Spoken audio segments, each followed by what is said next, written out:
जय श्री राम समस्त को बहुत खुशी कथा है जिते बेले आम 17 तारीख जगन्नाथ परिक्रमा जेन आरंभ होचे से समय रे ओडिशा सरकार छुट्टी घोषणा करिछन ओडिशा रे हमें समस्ते राम भक्त जेन माने अछु समस्त को मन रे गोटे भावना अच्छे कि जेते बेले आमर राम मंदिर प्रतिष्ठा होगा जाऊे आगामी 22 तारीख दिन है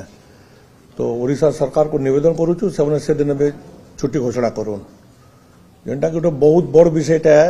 राम मंदिर कथा आपण मैंने समस्ते जानिछन जेते बेले 14 वर्ष पर राम भगवान आइथिले से समय अयोध्या रे दिवाली पालन कराइला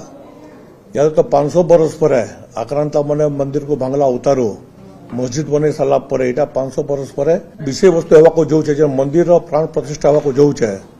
तो समस्त लगी सनातनी मान लगी समस्त लगी हिंदू भाई मान लगी समस्त लगी गोटे बड़ खुशी विषयटा है तो ई दिन भी छुट्टी घोषणा कले बहुत सुंदर रहता बहुत भल रहता।